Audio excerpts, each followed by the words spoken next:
It's time to release our Twins Award winners for 2025. Well, release is not the right word, but it wasn't a pretty season, and we need to give some guys their flowers. So get strapped in and get locked on Twins.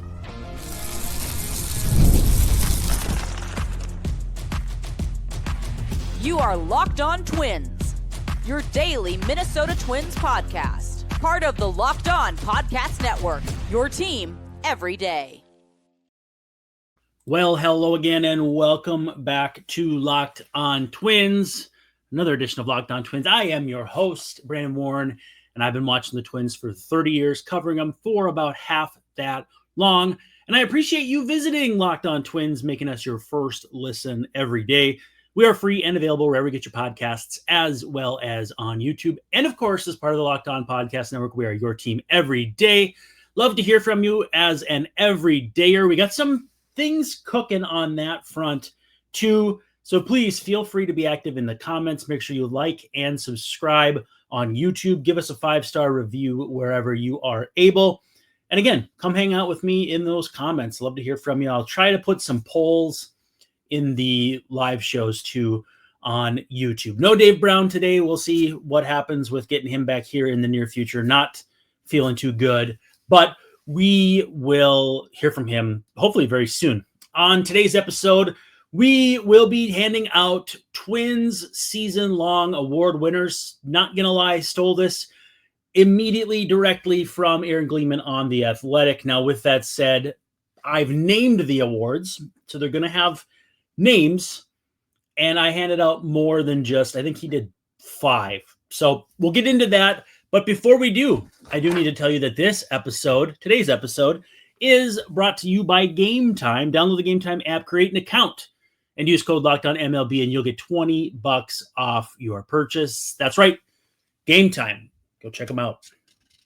All right, so it is award season. It feels weird to hand out awards to a Twins team that won 70 games, but even bad teams can have standout performers. I've been watching the 1993 Minnesota Twins a lot, which I realize is very niche, but that is the team that I grew up watching. That was my first year watching the Twins, and I was a bad baseball team. They didn't expect it to be bad, but there were good individual performances, good individual things happened in that season. Dave Winfield got his 3,000th hit. And so in that vein, we're going to look back on a particularly difficult Twins season in 2025 and hand out some awards. And if you disagree, tell me about it in the comments or send me an email, send me a DM on X or on Blue Sky, hit me up, wherever you can. I want you to find me and let me know what you think, because these are my awards and I want to hear yours. All right, let's dive right in. The Caleb Thielbar Award, awarded to the blast from the past. Now, first, I think Michael Tonkin is kind of an obvious recipient. Now, he did come back to the Twins in 2024, so I am bending the rules a little bit, but these are my awards. I'm going to do what I want. So, Michael Tonkin, it's so wild seeing him back on the team after being gone for 6 seasons. 2018 through 2020, well, 3, I didn't count 2024. It'd be 7 seasons if you count that. There was overseas, there was minor leagues, there were a handful of other teams. In fact, he was with both the Mets and Yankees, in addition to the Twins. And I believe Twins was separate stints in 2024, in addition to 2025. So, yeah, just wild to have him back. Certainly had a decent enough season in 2025. Will probably, I suspect, be tendered a contract to come back next season. The bullpen is in flux, and it would be probably as a, just see what happens. You can cut him at the end of spring training sort of deal. If they outright him off the roster or non-tender him, that I guess wouldn't terribly shock me. But either way, great story for him to be back. But he's sharing this award with Erasmo Ramirez. In his age 35 season, came back from an arm injury at the beginning of the season that could have cost him the entire year, and still threw 11 big league innings. Twins DFA'd him in late August. But like I said, I've been watching a lot of games recently from the 90s, 93 specifically, but he'd fit right in with his 4.1 strikeouts per 9. I believe it was 5 strikeouts in 11 innings. So, a very, very vintage performance from Erasmo. We'll see if he comes back in the organization next year. Certainly a good soldier, good veteran leader to have, and a fun follow on social media too. Now, this award could also be called the Carlos Pulido Award. Now, speaking of 1993, came up in 93, pitched a little bit, and then I believe he came back 02, 03. I don't think it was 04, but like 10 years away, and came back and made another appearance or two. It has since passed away tragically. But if you want it to be the Carlos Pulido Award, I'm not going to fight you. And if you want to call it the Michael Tonkin Award, I wouldn't fight you either. But for now, the Caleb Thielbar Award goes to Michael Tonkin and Erasmo Ramirez. Coming in next, the David Ortiz Award, most likely to take a step forward. Is it too soon to joke about that? Is it? Anyway, I went with Zebby Matthews. Hardest throwing starter in Twins history, most likely. In the StatCast era, no Twins starting pitcher has thrown harder than Zebby Matthews. In the age that we're in, and if you want to argue about how they measure pitch speeds or whatever, go talk to Greg Masterson. I'm not trying to fight about that. But Zebby strikes people out, throws hard, and doesn't walk anybody. Now, homers are an issue. They're an issue, and it's not like you can just wave your hands and have that go away.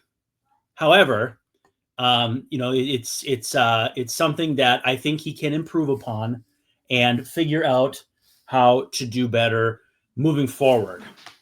Like, I understand that his numbers are iffy. I mean, a 5.56 ERA is nothing to get terribly excited about. And yet it was backed by a 3.79 FIP, some strong late starts against some good to good-ish teams. The Rangers had the Tigers in August that he did pretty well against, and then a couple against the Padres late too that I don't want to sleep on. And so I feel like there's something there with Zebby Matthews. He's winning my David Ortiz Award for most likely to take a step forward. Now here's a fun one, because I think this guy did some things that maybe people aren't terribly aware of. The Shane Mack Award for most underrated. And boy, I tell you, I'm in this rut, or this pattern of 1993 Twins. But Shane Mack was severely slept on in that era. Certainly not his fault that he played on a team that had Kirby Puckett, and so was overshadowed by one of the all-time greats in Twins history.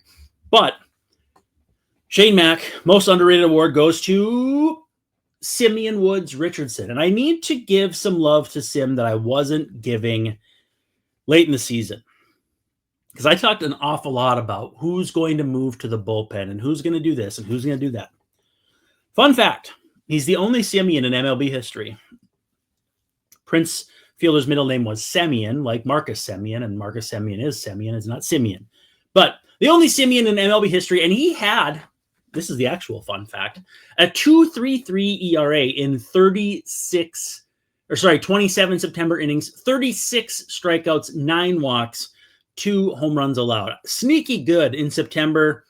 Very, very underrated. And again, I maybe this is just a me thing, but I certainly underrated Simeon Woods Richardson and his value and his ability and his future with this team. And even if he's not, right as we sit now, guaranteed a rotation spot, certainly that could change with a trade of Joe Ryan or Pablo Lopez. None of us want to see that, but we have to be realistic that, it could happen. In that case, in that event, SWR took a huge step forward and deserves to get some credit for that. I want to end this first segment. I understand it's probably on the negative side, and maybe people won't like that. I want to make sure I leave enough awards for the rest of the show. Oh yeah, we got plenty. If you're watching on YouTube, you can see my office is a disaster. This is where I'm at mentally right now. I'm transitioning between getting this office kind of cleaned up and all that. So I apologize. Mentally, I'm there as well. But the last award we'll hand out in this first segment is the Rondell White Award. And that's for the most disappointing. And again, all of these awards, the names are up for debate, up for whatever. But Rondell White, very, very disappointing first half with the Twins when they signed him 2006, 2007-ish. And then he had a decent second half and then was bad again the next year. Biggest disappointment this year, and I don't know how you can go with anybody other than Carlos Correa. Dreadful with the Twins, 0.1 B-WAR, 1.1 F-WAR. Had more F-WAR and many more B-WAR in fewer games, about half as many games with the Astros after the deadline, or at the deadline, rather, or however you want to phrase that. But just really discouraging to see him go from a 97 weighted runs created plus with the Twins to a 122 with the Astros. The comment about, oh, we've been waiting to move to third base. Okay. And then countless failures in big spots, 643, 463. Those aren't area codes. Those are double plays that Carlos Correa grounded into with incredible frequency, and especially in big spots. So our Rondell White Award for biggest disappointment goes to Carlos Correa. To sum up our first segment, Caleb Thielbar blast from the past goes to Michael Tonkin and Erasmo Ramirez. David Ortiz Award for most likely to step forward, Zebby Matthews. Shane Mack for most underrated, SWR. And the Rondell White Award for biggest disappointment goes to Carlos Correa. We're going to pause. When we come back, we're going to talk about some minor leaguers, because there's some fun minor league stuff to get to. But first, a quick word from our sponsors. And our first sponsor is Gametime. There's nothing like catching a baseball game or a football game. We're into football season now, too, live. The energy of the crowd, the chance to see your team in person, but actually getting tickets, a little tougher, especially when you're talking about the Vikings. And there's queues, there's login screens, surprise fees. It takes all the fun out of getting there and enjoying the game.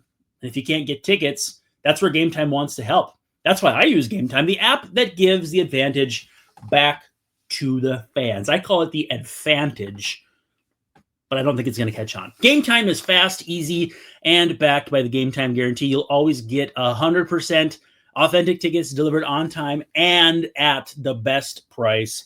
Plus, all fees are included. That means you see a price that you're going to pay from the beginning of the transaction to the end of the transaction. Those bait and switch, like you see with the other guys, the price you see is the price you pay. The app made it super simple, too. You get to see your seat view from wherever you are going to be sitting. Are you going to be in section 103, row 8, seat 22? You know what it's going to look like from that spot, whether you're at US Bank, Target Field, wherever in the Twin Cities. And zone deals, too. Pick your section. Gametime picks the seats, and you save big. Download the Gametime app, create an account, and use code LOCKEDONMLB, and you'll get $20 off your first purchase. Again, terms do apply, but the promo code is LOCKEDONMLB. I think you know what that spells. For $20 off. Swipe, tap, ticket, go. Go download Gametime today.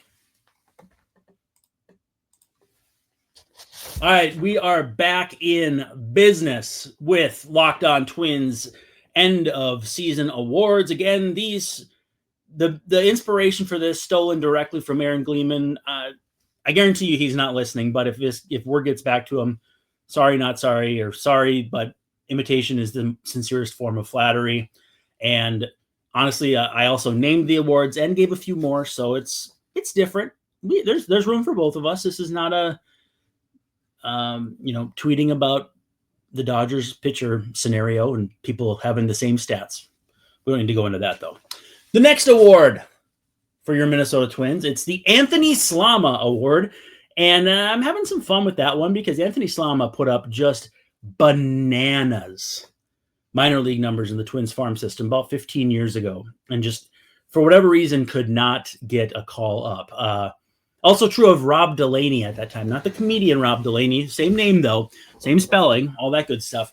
So if you want us to call it something other than Anthony Slama, I'm all ears. But this year, the award's going to Connor Prelip, just like the Twins minor league pitcher of the year award is going to be given to him at the Diamond Awards, which usually happen just before Twins Fest.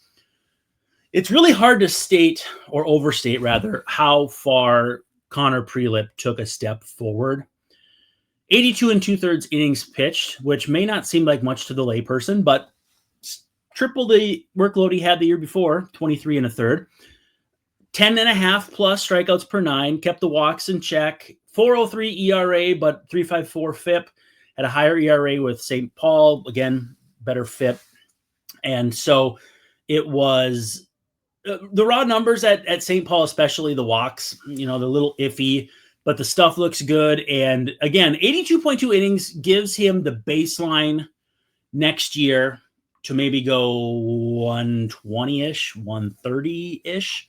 Not a full season, but mind you, there's not a lot of guys throwing 180 innings, much less, or 150 innings, much less 180.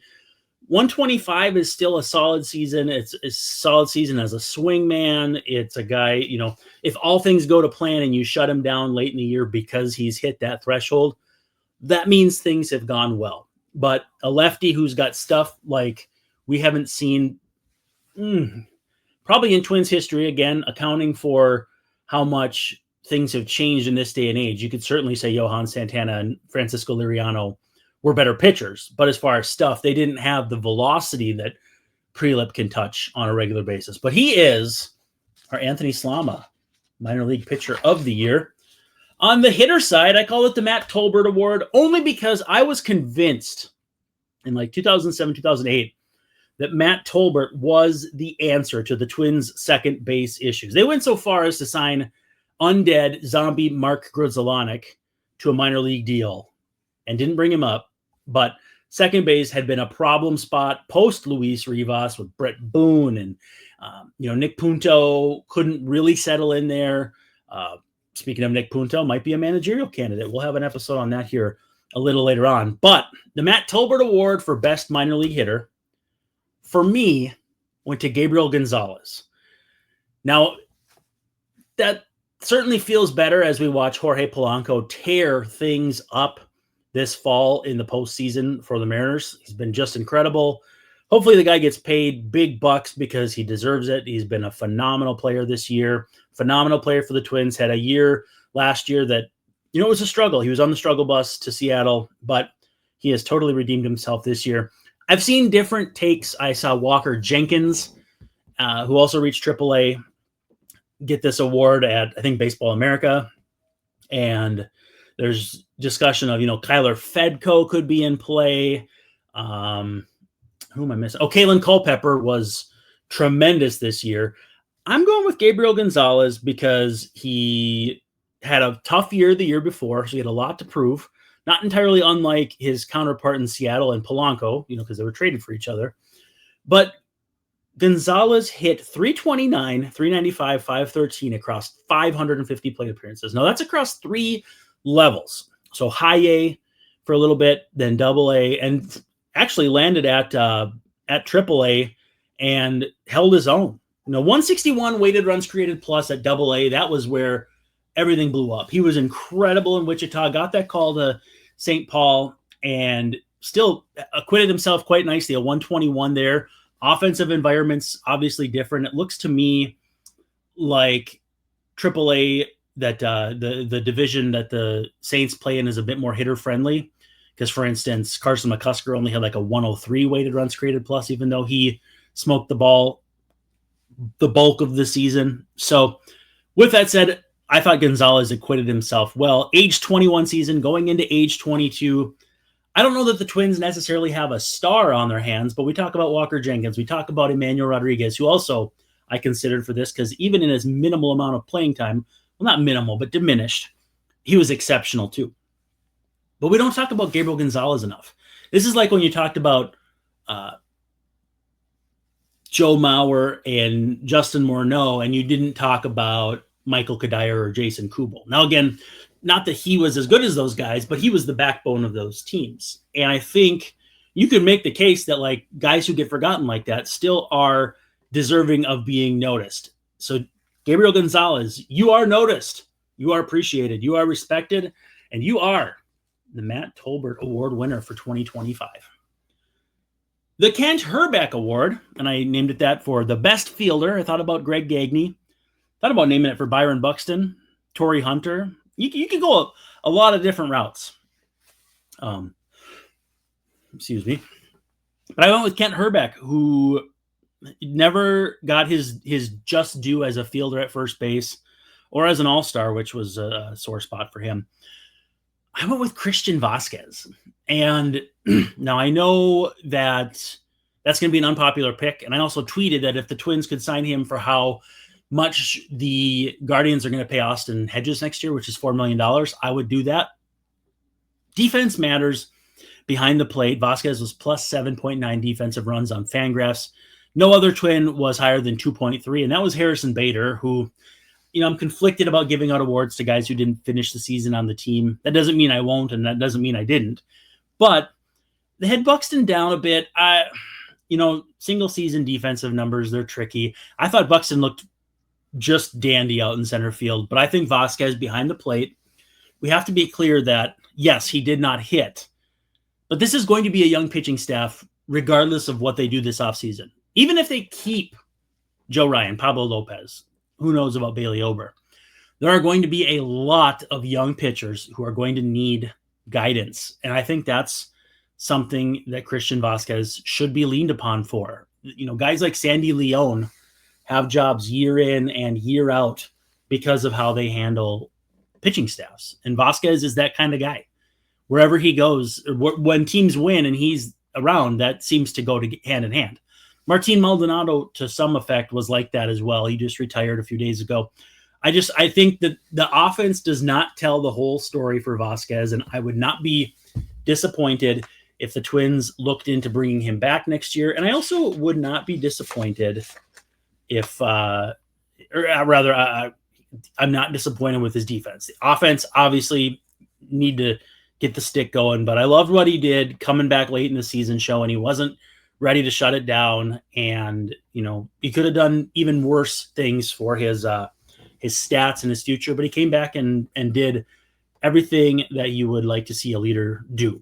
So as a backup catcher, maybe someone you don't want to play all that much, but you want in the meetings and that sort of thing, you can do a lot worse than Christian Vasquez, who is my Kent Hrbek Defensive Player of the Year. All right, we're going to take our last break, our last pause. When we come back, we've got the big awards, the big guns, your MVPs and your Cy Youngs or your Walter Johnsons, if you will.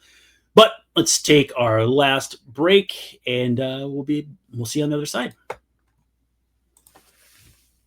And around these parts, we love FanDuel. The NFL season is here, and the Vikings are back after a bye week. Boy, am I glad that's over. But FanDuel has an offer you will not want to miss, because right now customers can bet $5 and get $300 in bonus bets if that $5 bet hits. It's been tricky the last week or two here picking games because there have been some upsets. There have been some guys who have had some big games. Kamani Vidal of the Chargers. So glad I had him beforehand. Didn't start him, but didn't have to worry about waivers for him this week. Or just play FanDuel. You don't got to worry about waivers ever. Put down $5, and if it hits, $300 worth of bonus bets in your back or front pocket, if you wear your wallet like I do.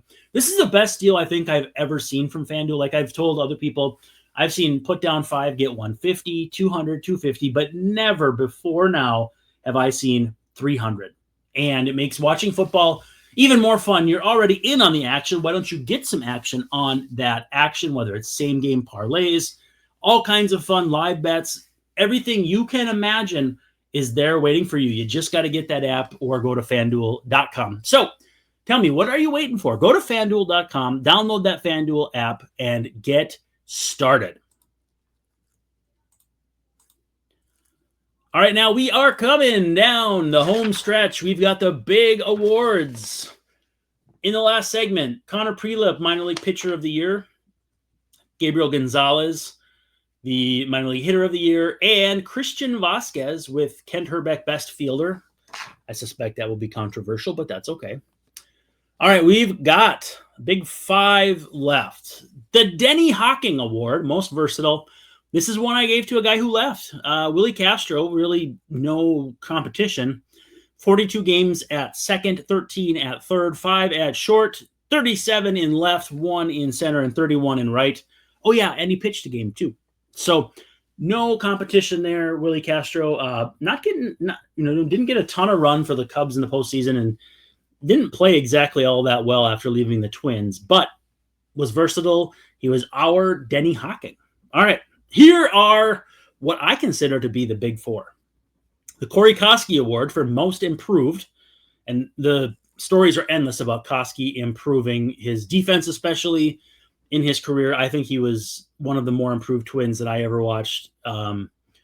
Certainly up for debate or up for people to say who they think should be the most improved award. But who it goes to, it's a tie for me between Cody Funderburk and Austin Martin. Funderburk had a 7.41 ERA through July.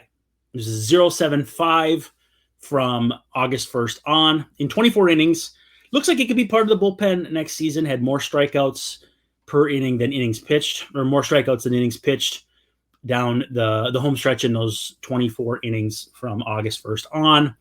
And, I don't know. I think ideally he would be 4th or 5th in a bullpen next year, but he pitched like somebody who deserves to be much higher on that totem pole. So Cody Funderburk, Cody Funder Down Under, as we like to call him around these parts, is half of the Corey Koski Award winner. And the other half, Austin Martin, who deserves a ton of love for how he played down the stretch. Did not make the team out of spring training due to injury, but improved his OPS by 70 points from his rookie season in 2024. Hit 282 with a 374 on base. The 365 slug, you'd like to see more there. But as a fourth outfielder, occasional second baseman, you could do a lot worse than that. Needs to clean up his base running a little bit. But if he hits for any added pop, this is a very, very nice player as opposed to a fourth outfielder. So I'm eager to see, obviously, former top first-round pick, top 5 pick. The skill is there. The belief is there that he's got that in him. It's just a matter of, can he elevate the ball and hit it with power or find enough gaps to at least, have the slugging percentage bigger than the on-base percentage. We can't have a Jamie Carroll situation going on here. So most improved, Cody Funderburk and Austin Martin. The last 3 awards are the big ones. Not particularly difficult to figure out which way these are going, and that's kind of emblematic of how this season went. But the Marty Cordova Award for Rookie of the Year went to Luke Keeschel. Again, not particularly difficult. Tailed off late. Last 12 games after so he didn't have a multi-hit game in the last 12, had a lot of one-hit games. But his last multi-hit game came, and then he had 12 after that. And he had a 6.01 OPS in those games. Dropped his season OPS, I think about 60 points. But fatigue is likely for a guy who's, coming back from everything he's kind of endured. So I don't think there's anything particularly problematic with how he ended the season.